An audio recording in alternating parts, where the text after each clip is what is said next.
Hello, everyone. This is Jillian Buckholz. I'm the AASHE Senior Programs Coordinator, and I'll be facilitating this webinar with you today. Today's webinar is the STARS 2.0 Public Comment Period and Overview and is hosted by AASHE. As many of you know, AASHE's mission is to empower higher education to lead the sustainability transformation. We provide a huge collection of online resources and networking tools, educational events such as this webinar, and an annual conference, which actually just happened a few weeks ago in Los Angeles. If you're interested in resources from the conference, those will be posted in our online resource center in the near future. AASHE members include over 20% of the 4,000 colleges and universities in the US, as well as institutions in Canada, Mexico, and other countries. For more information about AASHE, you can visit our website, www.aashe.org. Please note this webinar is being recorded, so if you experience technical difficulties or have to leave early, you and others can view the recording later on.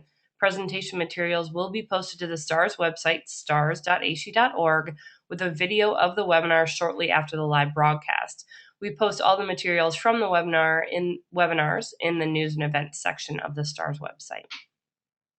Everyone in the audience is on mute, so the only way to communicate with the panelists is by typing your questions or comments into the questions pane at the control panel on your screen. Feel free to type in questions or comments at any point during the webinar, and they'll be addressed during the Q&A session after the presentations. Due to the influx of questions, we may not be able to answer every question submitted.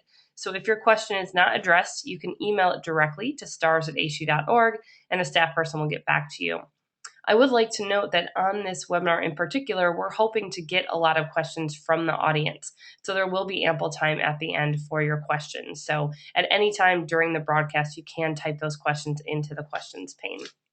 So with that, let's get started. Essentially, I just want to walk through the agenda briefly. As you know, we're going to be talking about the 2.0 public comment period. I'm going to walk us through STARS governance and technical development, and then really the process of how to participate and just a brief look at the important documents. Chris Pelton is with us. He's also an AASHE program coordinator, and he's going to talk through the major changes between 1.2 and 2.0. And then from there, we'll go into the Q&A. So to get started, I just want to let people know sort of the technical development process at AASHE, particularly with STARS. The STARS Steering Committee approved a technical development policy, which is posted in the STARS policies page of the STARS website. I'll show you where that is in a few minutes.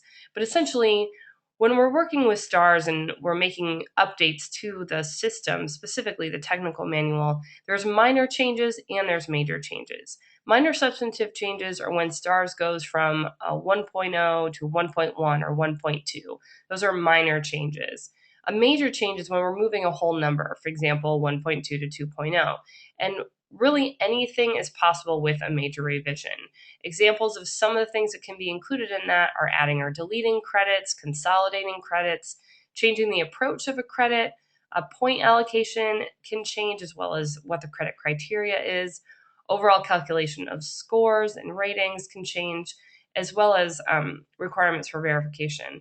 Now, verification is not going to change for this version of STARS. However, we do welcome your feedback on how you feel about third-party verification as it relates to STARS.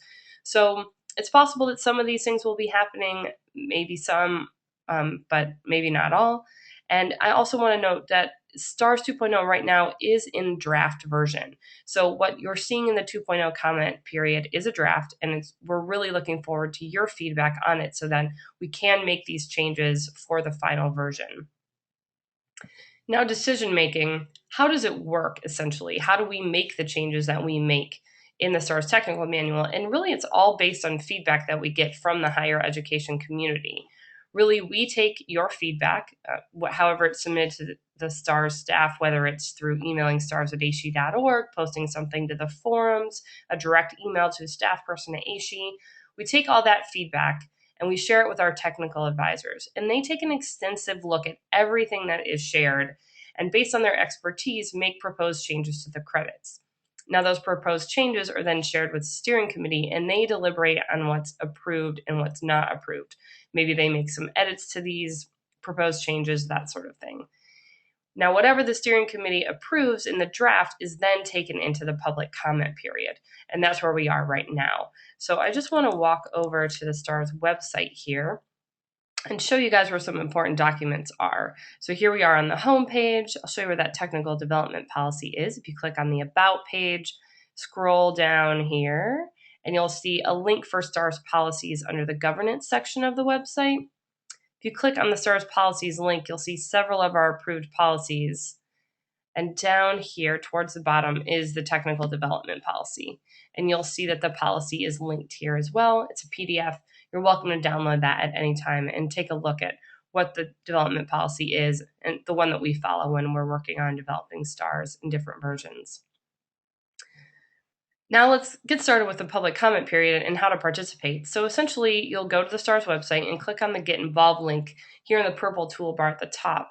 And then in the toolbar on the left, you'll see a section for the STARS 2.0 public comment period.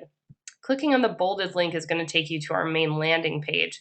And essentially, this is just a quick overview of everything that is in the 2.0 public comment period section of this website.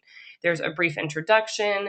It gives you links to older versions of the manual. You can also link directly to see who our technical advisors are and what their role is, as well as the steering committee. The public comment period proposed changes page, which I'll dive into in more detail here, is really just a brief overview of the changes that are happening between 1.2 and 2.0. The participation page will give you the important documents as well as specific steps that you'll go through in order to participate in the public comment period. Then, of course, we have a page of FAQs to help answer your frequently asked questions. You can always send an email to stars@aashe.org with questions that you have about the public comment period or about STARS in general.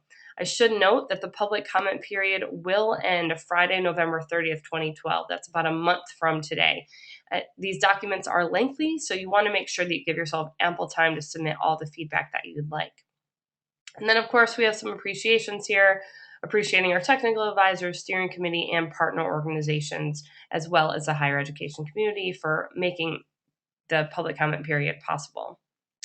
So over here in the proposed changes page of the website, if you scroll down here, you'll get a bulleted list of really the overview of changes for the draft of 2.0. And these are, again, considered major substantive changes, and you can read through those on your own time. But if you're looking for an at-a-glance major changes that are happening, here's where you'll find them. And then I also want to scroll down here to the visualization, of changes by category. And the full image doesn't fit on the screen, so you sort of have to scroll up and down to see the entire thing. But really, these arrows show what the categories are changing to between 1.2 and 2.0. And essentially, some names are changing, some things are being combined, some things are staying the same, as you'll see as you scroll through this image.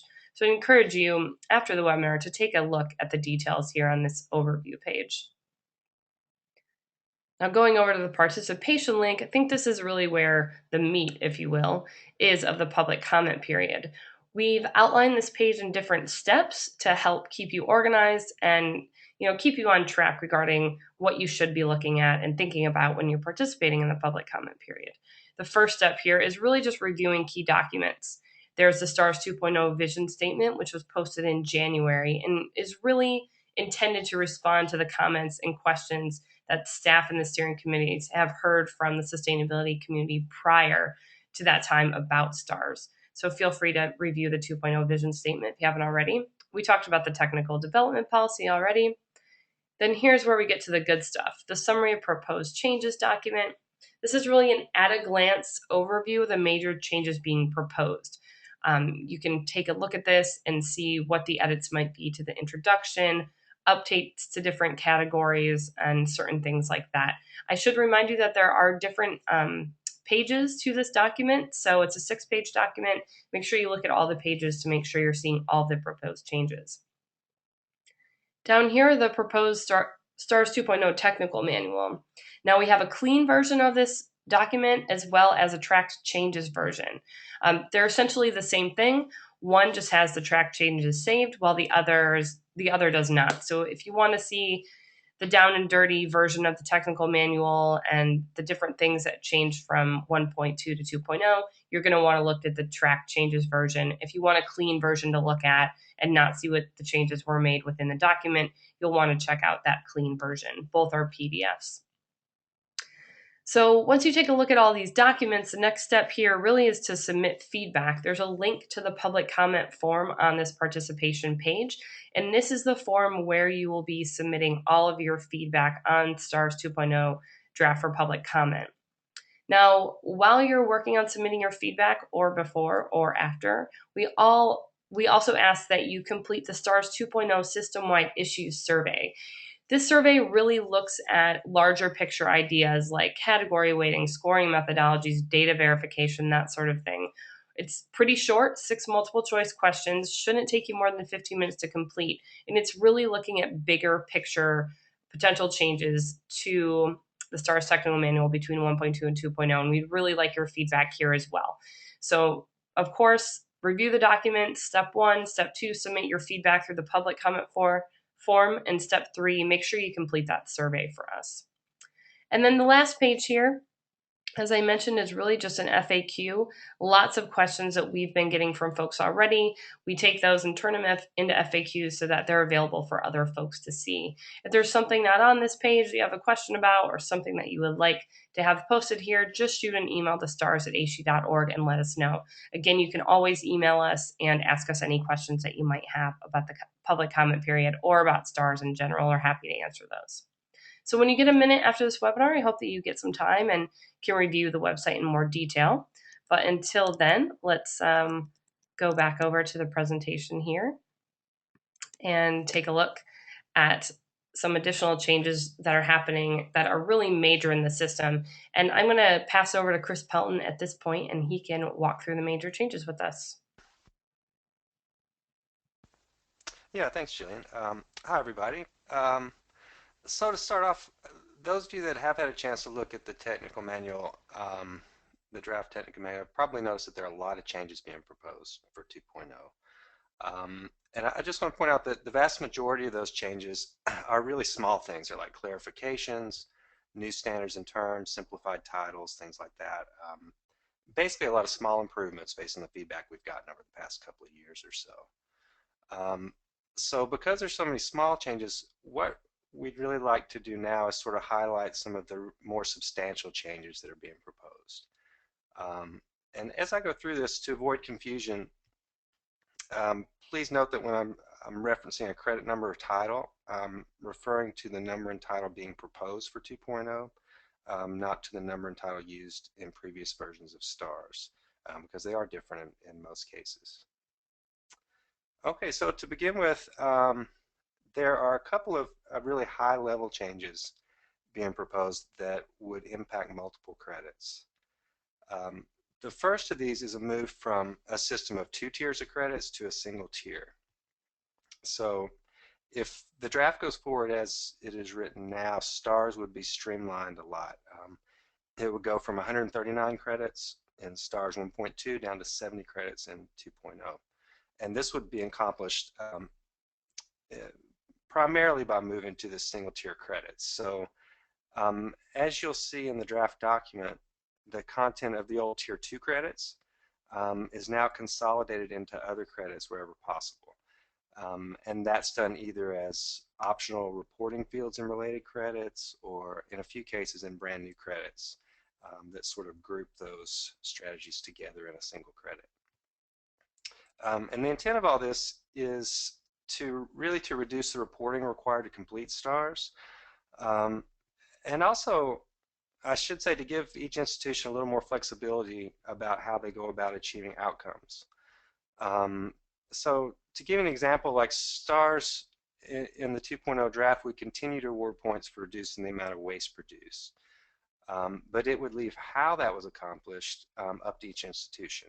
So whether that's waste audits, purchasing changes, initiatives to reduce food waste, or whatever, instead of a list of sort of selected tier 2 strategies, every institution would really have a lot of leeway to pursue whatever makes sense for their situation. The second high-level change in the draft involves how the baseline-based credits are structured and how they're scored. And so by the baseline-based credits, I mean those operations credits in stars like greenhouse gas emissions, energy use, waste generation, and water use. Um, the first piece of this is that for all of these credits, it's being proposed that institutions have more flexibility to set their own baselines.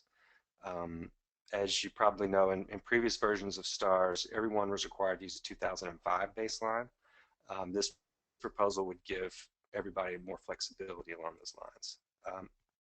So for example, if an institution is already using like a 2001 baseline in a climate action plan or something like that, they would be able to use that baseline in STARS as well. Um, and by the same token, an institution without historical data would be able to use more recent data, 2006, 2007, 2009, so on. So really, this kind of grew out of feedback we've gotten over the past year or so, and it's being proposed to allow institutions both to align their sort of internal and external targets in reporting, and also to acknowledge the achievements in institutions that were made prior to 2005, something that really wasn't recognized completely in previous versions of STARS. The second piece of this is that the greenhouse gas emissions, the energy use, and the water credits would be normalized by both building space and campus users as opposed to just one or the other.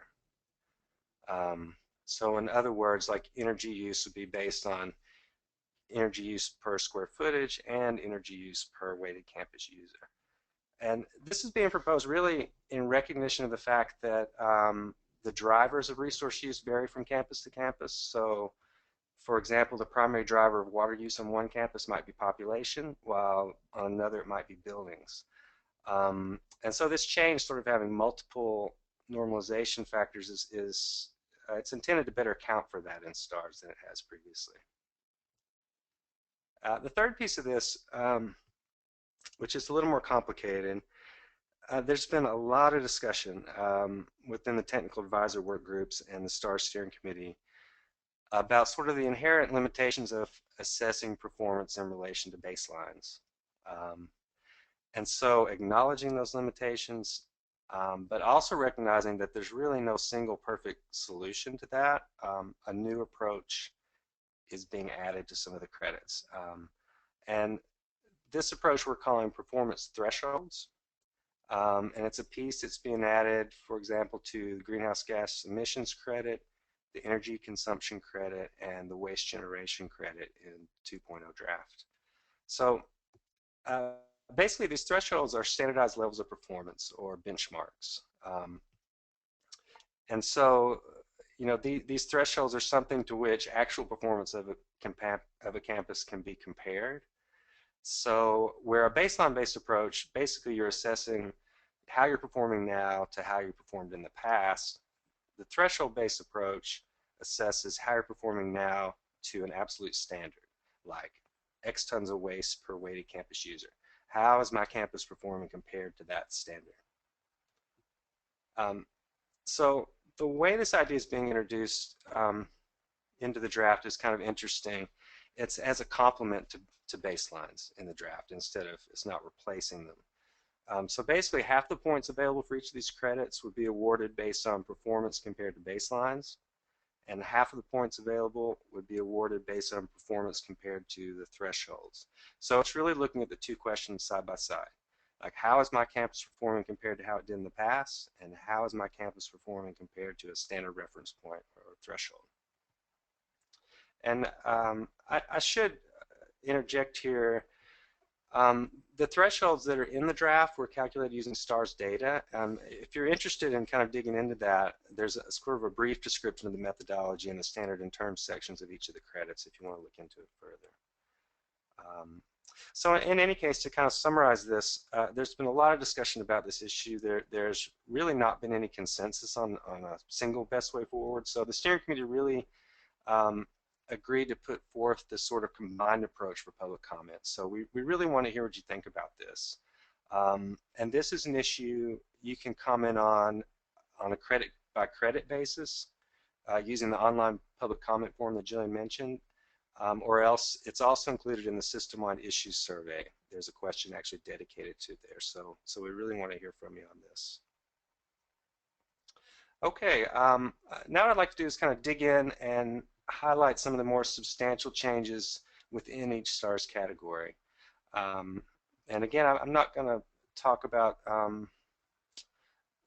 some of the less impactful things, but really try to focus on the big changes. So education research. In curriculum, the 3 credits in previous versions of STARS involving conducting a course inventory and identifying sustainability courses have been consolidated into a single credit. And the intent is, again, to streamline STARS and simplify reporting. And in this case, also to allow more flexibility in how institutions incorporate sustainability into their curricula. So let me explain that a little bit further. So in this draft, sustainability-focused courses and sustainability-related courses would still be identified. Sustainability-focused courses would be weighted more heavily, but actually under this proposal, it would be possible for an institution to earn full points for the credit by infusing sustainability throughout the curriculum in the form of sustainability-related courses, which is a little bit of a change in focus from the previous versions of STARS. It's also being proposed along with this that the credit capturing courses by department, which you'll remember, that piece be dropped. And the thinking behind that is that really it's somewhat redundant to these other pieces, and it's not really reflective of institutions that don't happen to be organized around traditional departments the way we think of them. The research credits are consolidated in pretty much the same way, with defining sustainability research and conducting an inventory of the research being captured in a single credit. And again, similar to curriculum, the research by department piece would be dropped. There are 3 new credits being proposed for education research. The first 2, ER15 Student Life and ER16 Student Run Initiatives, were created to incorporate former Tier 2 credits in co-curricular education. So this is one of the ways that Tier 2 was sort of assimilated into a single tier in the draft. So the first credit there, the Student Life, it basically pulls a lot of those different programs and initiatives together in a single credit and gives a lot of leeway in where institutions can report on the different programs that they have. The student run piece was pulled out really to better recognize the impact that student managed groups and programs have on learning, something that we got quite a bit of feedback on over the past year, that there was room in STARS to sort of focus a little more on student managed enterprises and things like that. And the third new credit being proposed is ER8 Campus as a Living Laboratory in the curriculum subcategory. And this credit was actually proposed by a few different of our technical advisor work groups and operations. And it seemed pretty clear that there was a need for something like this. And what the credit does is it acknowledges institutions that are creating space for students to use campus infrastructure for learning and research around sustainability. And it's a very open credit. It's kind of organized around the STARS category, so you would report different projects, papers, things like that happening across all the different subcategories of STARS to earn points for the credit. Okay, well, let's move on to operations. As far as changes to existing credits and operations, there are quite a few, but there are 2 probably to take particular note of, and that's OP5, Building Design and Construction, and OP10, Food and Beverage Purchasing. So in the draft Building Design and Construction credit, the biggest change is that Building Certified Living under the Living Building Challenge would be recognized at the top scoring tier, just above LEED Platinum. In addition to that, the time frame of the credit would be expanded so that it would cover new construction and renovations completed within the previous 5 years, And that's as opposed to the previous 3 years, as in the current version of STARS. In addition to those changes, the buildings credits also have some language added in for institutions outside the U.S. and Canada to sort of give them a pathway to earn points for these credits. The criteria for the food and beverage purchasing credit has been changed. There was actually a lot of discussion and thought given to this in the technical advisory group. Um, and so the criteria have been changed really to clarify what can be counted as sustainable purchases. And this came out of sort of looking at the data, looking at the criteria, thinking about what institutions are already doing, and thinking about ways that we could maintain sort of strict criteria, but also add a little bit more flexibility. And this is sort of worked out in the draft in a couple of different ways. First of all, institutions that have their own formal sustainable food and beverage purchasing programs, they would be able to count some purchases based on their own criteria. And the second thing it does, purchases identified as real food as part of the U.S. Real Food Challenge would also be allowed to count for credit. So these changes are really intended to sort of better reflect regional variation in what may or may not be sustainable for a particular campus, to recognize institutions that have really well-developed programs in place of their own, and also to acknowledge the great student engagement that's going on around these issues as part of the Real Food Challenge. Okay, in addition to those, there's actually quite a few new credits being proposed in operations. And these really all are things that were not really currently covered in STARS, but seem like important aspects of campus sustainability in operations anyway. So I'll introduce these really quickly. It will make more sense if you look at the language in the draft, but I'll just give you a quick sense of what they cover. The first one there, OP2 Scope 3 greenhouse gas emissions, is proposed to obviously acknowledge institutions that are reporting and reducing Scope 3 emissions. And this would be a new addition. The credit as written would include air travel and commuting at minimum, but could also include other sources like embodied emissions from food and other purchases. An important change to note that I don't want anyone to overlook is that purchased carbon offsets that are third-party certified would count in full toward a reduction in this credit, but they would no longer count toward a partial reduction in the other credit, the Scope 1 and 2 credit, which is actually numbered OP1 in this draft. OP3, air pollutant emissions. This new credit, again, pretty obviously would award points for reductions in criteria air pollutants. The air pollutants would include at minimum nitrogen oxides and sulfur oxides, but could also include other pollutants. Whatever the institution is legally required to report would be what's included in this. The grounds category is another one that had a lot of discussion about, and it's really been, I think, strengthened in this draft. And a couple of new credits are a part of that. The first one is OP13 land use. And this is a new credit. It's based on the percentage of grounds that are certified under the Sustainable Sites Initiative, or else dedicated to ecologically or socially beneficial uses. And that's defined in the criteria, so I won't go into that, but you can look at that in the draft. And I want to note here that this credit only applies to areas that fall outside the footprint of buildings. So doing that really creates a level playing field for everybody, no matter of whether you own a lot of land or just a small bit of land. It kind of levels things there. The other credit being introduced in grounds is OP14 biodiversity.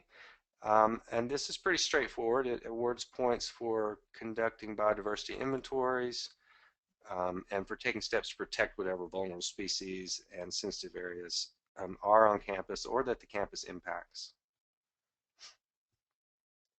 And finally, the last two new credits are in water. Water is another area. A lot of great discussion over the past year. A lot of hard thinking went into how STARS handles water. Um, and as part of that, there's small changes to the existing credits, but there are two new credits that came out of those discussions. And the first one is OP28, Water Recovery and Reclamation. And this credit would award points to institutions based on the percentage of their total water demand that's met with harvested rainwater and reclaimed water.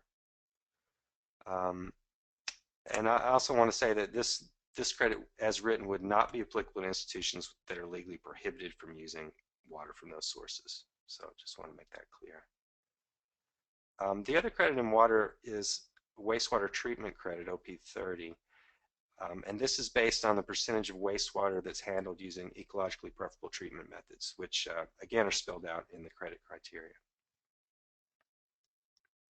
Okay, so those are the big ones in operations. So we'll move on to PAE, Planning, Administration, and Engagement. There are several pretty big changes being proposed here. The first section really is the coordination and planning subcategory, and, the biggest change there is all of the planning credits that were in STARS 1.2 have been consolidated into a single planning credit.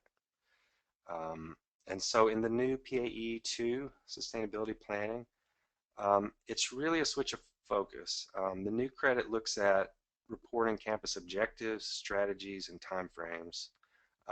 It isn't really as concerned with which plans address sustainability, but more on that the plans are in place and about reporting what the details of those plans are. What are your objectives? How are you going to achieve them? What is the time frame for getting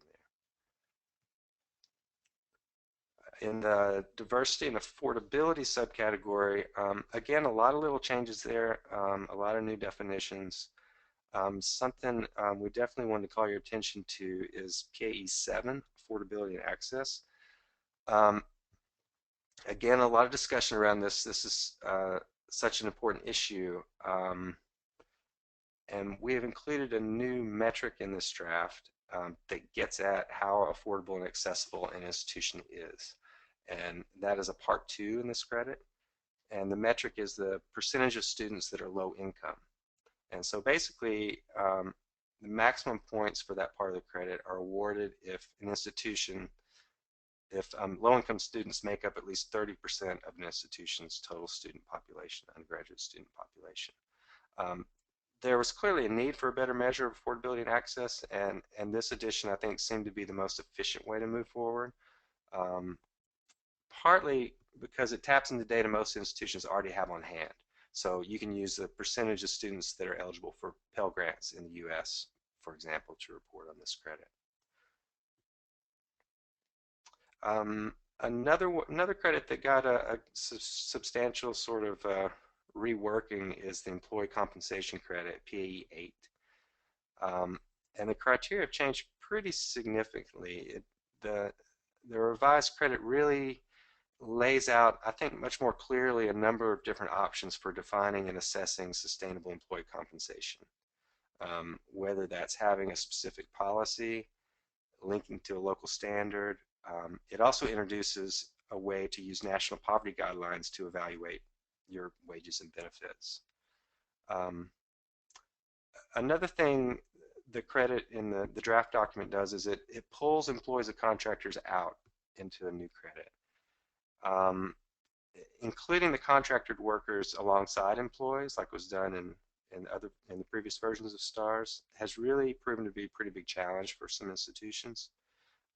So the hope here is that by separating these issues out, we'll really improve the reporting, improve the reliability of the data for this credit. And I'll talk in a minute about the way that the contracted workers are handled in the new draft. And the investment credit's another piece that's been really, I guess I should say, reorganized almost more than revised. And so the new credit, PAE 15, Sustainable Investment, basically it combines a couple of things to make it clear that institutions have different paths by which they can pursue sustainable investment activities. to make a little more clear that there is flexibility in how they pursue their goals. So in this proposal, you could earn points through making positive sustainability investments, through engaging with companies that the institution has already invested in, or through some combination of the both of those things. So it really kind of provides different pathways to pursue sustainable investment on campus. All right, so in addition to those, there are some new credits in PAE 3, and I'll talk about them really quickly. PAE 9, Workplace Health and Safety, is a new credit that would award points for having joint employee management health and safety committees, and also for reducing workplace injuries and illnesses from a baseline. And so in the U.S. context, this would be OSHA reported injuries and illnesses. PAE 23, Community Stakeholder Engagement and Public Engagement subcategory. This credit came directly from technical advisors to acknowledge institutions that engage their local community members as stakeholders. So what this really looks at is that it awards points for institutions that create spaces for community members, for vulnerable groups in particular, to participate in institutional planning, development efforts, capital investment projects, any kind of activity or decision that really impacts the broader community. And finally, PAE 25, Guidelines for Business Partners. This is the credit I referenced earlier. This really consolidates all of the institution's engagement with contractors, vendors, franchisees into a single credit. And so it's based on whether an institution requires its business partners to adhere to minimum environmental and labor standards. So it's a little bit different take than what was in previous versions of STARS. It includes employees of contractors in a little bit different way. It doesn't require actually counting the number of employees of contractors, that level of detail that sort of gets to the same issue. Okay, so those are the most substantial changes being proposed for 2.0. Again, there are a lot of other changes being proposed. There's a lot of new language, a lot of clarifying criteria, a lot of new standards and terms. But those changes we've sort of looked at this afternoon hopefully will give you a better idea where you might begin to focus in reviewing the draft and commenting on the draft. These are the areas we think might be contentious. These are some of the areas that we really hope to get a lot of feedback on. So along those lines, please participate at whatever level you can. We really depend on getting community from the feedback as part of this process. And again, it's really kind of a three-step process. So you review the key documents online, the technical manual, summary of changes. You can use the online public comment form to submit feedback. And so the comment form is really for credit-specific things. If there's one of these credits that you have a comment on, you can go in there, you can select the subcategory, you can select the credit and make your comment, go on to the next and make as many comments as you want. You can also return to the form multiple times if you want to make multiple comments. The third piece of it, as Jillian mentioned, is the system-wide issues survey, which gets at those sort of higher level issues, some of which are in this draft, like the baseline and threshold performance piece that I mentioned, and some other issues that are still being considered for STARS. So again, we want to really encourage you all to complete the survey and give us feedback on that.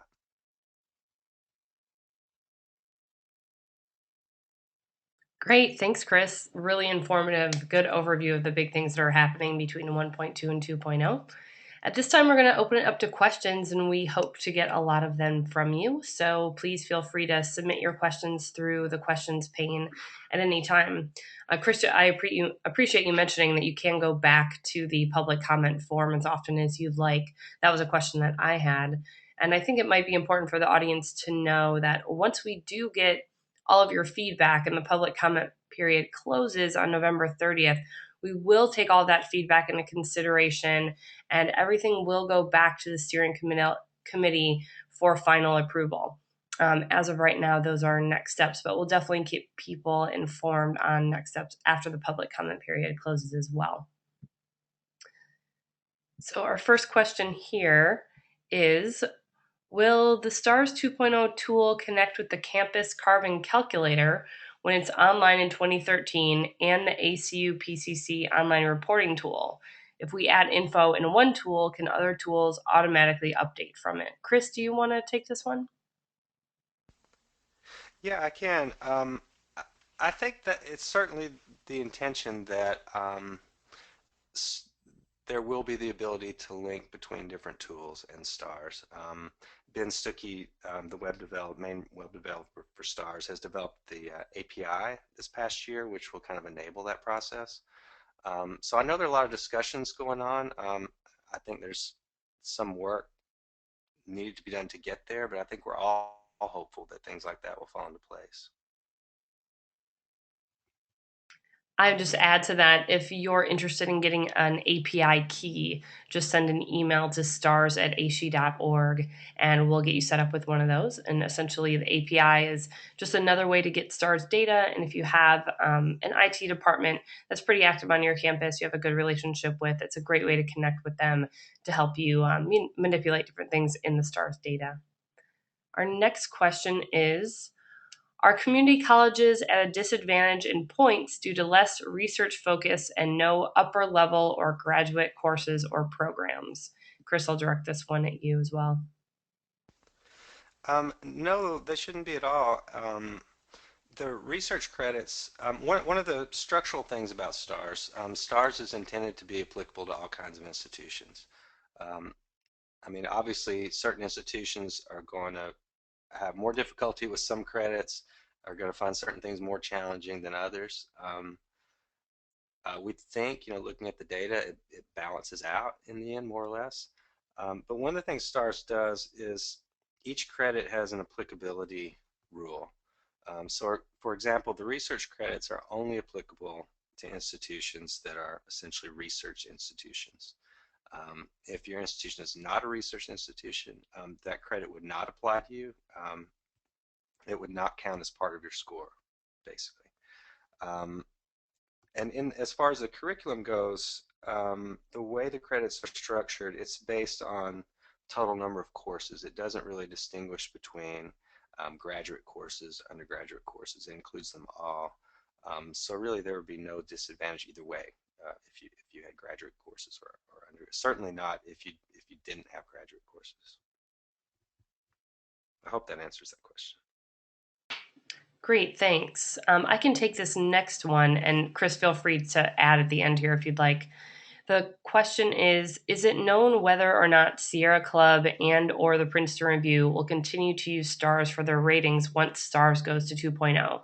Um, as of this point right now, Sierra Club and the Princeton Review are continuing to use the STARS credits. Now, STARS 2.0 doesn't have a specific launch date. We're thinking sometime in 2013, probably in the latter half of 2013.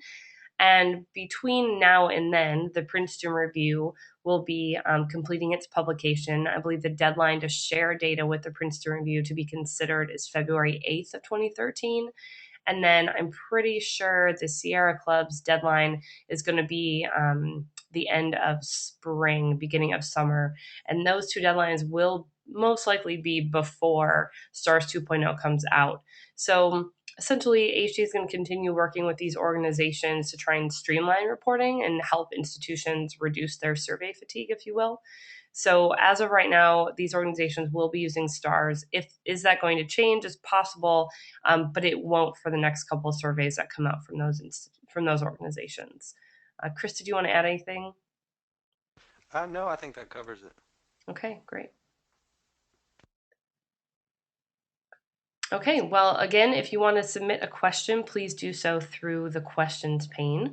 We welcome your questions at any time. In the meantime, while the questions are coming in, Chris, is there anything in particular with STARS 2.0 that you think might be useful for folks to know about process or changes other than what we've talked about today? I'm not sure if, in hindsight, after this presentation, you think there might be something worthwhile to share with the audience. Yeah, actually, I wanted to say a little bit about the weighting of the credits and how much points they're worth, and the applicability rules that I was talking about before. I, I should say, the weighting of these credits is also something we'd like to hear back on.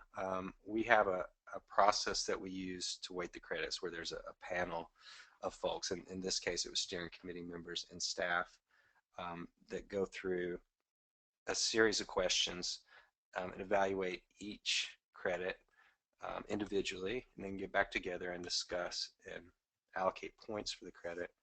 Um, this will be done again after the public comment period, just to know. So sort of the weighting in place now is draft, as is the rest of it.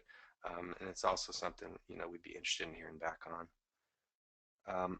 And the applicability thing is something else that I know the steering committee has been discussing a lot. Ways, going back to sort of the community college question, is we're still exploring ways to make sure that the credits apply well to all sorts of institutions. That STARS works well for all types of institutions. So that's another thing we'd be very, very happy to get feedback on if you see ways that we can improve on that. Great, thanks. I'd also like to add that, and I know I mentioned this briefly, but there is a lot of information in the draft for 2.0, and it will take, I think, a good amount of time if folks are interested in reviewing the entire document. And while it does seem like there's a lot of time left, about a month before the November 30th deadline, I would definitely encourage folks to get started early and feel free to submit periodically. That's definitely fine with us. Submit things as you're able to get to them. But I don't believe we're going to be extending the deadline. So just make sure if you do have a lot of comments that you're anticipating sharing, that you get started early. And also feel free to share the public comment period information with colleagues on your campus, people that you work with in your community. You do not have to be an AASHE member to participate in the public comment period, nor do you have to be a STARS participant or someone affiliated with a STARS participant institution. It's really open to anyone and everyone that has feedback that they would like to share. And again, we do take the feedback really serious and do take everything into consideration. So with that, I'll take our next question. My community college is considering joining STARS. Should we begin planning using STARS 2.0 criteria now, or the current STARS 1.2 criteria? And this is a good question, and Chris, feel free to chime in here. I'm happy to give a response first. Essentially, because we don't know what the STARS 2.0 criteria is going to be yet, this is completely in draft form, and we also aren't exactly sure the exact launch date of STARS 2.0. I would say that if your institution is interested in joining STARS, that it should do so now and work within the STARS 1.2 criteria. Institutions that register for STARS are responsible to report for the version of STARS that they register under. So if you registered today and STARS 1.2 being the current version of STARS, you would be required to submit your STARS report for the 1.2 criteria. Now, if you register for STARS under 1.2 and 2.0 becomes available, you're welcome to migrate your data between 1.2 and 2.0, essentially moving all of your data in the reporting tool from one version to the other.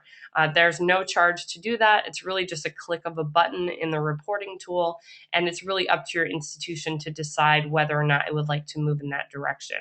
However, if your institution is interested in getting started with STARS and is ready to do so now, I wouldn't suggest waiting. I think it's great to get as much data as you can in the reporting tool as early as you can to create that benchmark, to figure out where you are regarding sustainability metrics, and then being able to move forward with those changes. Chris, did you want to add anything? No, I think that's it. That's good. Okay, great. Again, feel free to enter your questions in the questions pane at any time. It's about 10 until the top of the hour, and we're happy to answer those questions for you. I guess I could add here too, and Chris, you might want to mention some things here. In addition to things changing in the STARS technical manual, we are working on enhancements to the reporting tool as well. Reporting tool enhancements sort of happen periodically over time as we're able to get to them. Again, Ben Stuckey, our web developer, is the individual that is in charge of making those changes. And a lot of those changes are based on feedback we get from folks like yourself on, what works well, what doesn't, what you'd like to have included, what you wouldn't like to have included. So stay tuned for changes to the reporting tool as well. And Chris, I'm not sure if you have anything you want to add about that. Yeah, and we'd definitely be interested in hearing more from you about what would be useful, what tools would be helpful, what sort of features would be helpful to add to the reporting tool. At any time, we're open to get that kind of feedback. It's really helpful in having us sort of plan ahead and improve the tool. Great, thanks. Yeah, definitely. Anything is really open to feedback from the higher education community when it comes to STARS. We definitely like to keep the program transparent. Let's see here. The next question is, has there been any discussion about verification assurance for STARS 2.0, whether it be peer-to-peer, third party, spot check by AASHE, etc.? Chris, do you want to answer this one? Yeah, well, there's been a lot of discussion about this actually.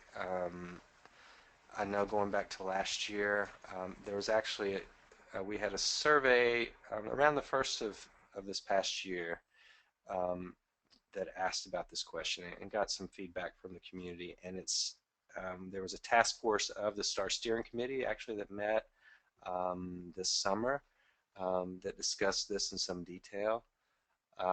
And we actually, in the system-wide issues survey, as part of the public comment, there's a question on this again that sort of distills a lot of the discussion that's happened into some possible ways forward. Um, so we hope to get a little more focused feedback this go around on what that might mean. It's definitely something I think everybody's thinking about. Um, the question is, what is the best way forward given the resources at hand? What is the best way forward that everybody's going to be comfortable with doing? So definitely check out the survey if that's a point of interest, and let us know what you think about that. Yeah, I would definitely second that. We do hear a lot about the pros and cons of third party verification, the type of verification, if it would be something you'd pay for, something for free, if it's an AASHE staff role, outside of AASHE staff. There are a lot of different perspectives on the topic. So we definitely welcome your feedback on that. So the next question here is let's see, what is the plan for the technical advisors moving forward? They seem to be on hold, not having calls. Is this the plan until after 2.0 is released? Chris, do you want to answer that? Yeah, that's a great question. Yeah, we've sort of by necessity had to take a kind of a staged approach to this, where the work with the technical advisors led up to a certain point, and then we sort of had to release all of that to the steering committee so that they could sort of start from a fixed point, I guess, to deliberate and come to some conclusions um, and finalize the draft. Um, the plan from here on out is a little bit open-ended. At this point, we're sort of waiting to see what feedback we get. Um, as feedback comes in, I imagine we will probably reconvene some of the technical advisor groups as certain issues come up. There's already a couple of issues, as a matter of fact, that have come up that I think it would be a good idea to kind of bring the technical advisors back together to talk about it. Um, so at this point, there's not a sort of formal plan to re-engage. It's really sort of going to be based on what feedback we get um, and whether there are things that really, we need some technical expertise on. And I know there will be those things. I don't know how widespread it will be. So I think for now, especially for the rest of this year and into the early part of next year, that's probably the approach we're going to have to take. Thanks, Chris. In addition to that, I would mention that AASHE will be putting out a call for steering committee members. Um, I believe that is going to be announced in the next STARS update, which will come out in early November. And I believe the deadline to apply to become a steering committee member will be sometime in early December. So if that's something folks are interested in, keep your eyes peeled for more information about getting involved. So with that, I don't believe we have any more questions unless someone wants to submit one here at the 11th hour, if you will. So I just want to give a big thanks to everyone for joining the webinar, and also for Chris for walking us through the details.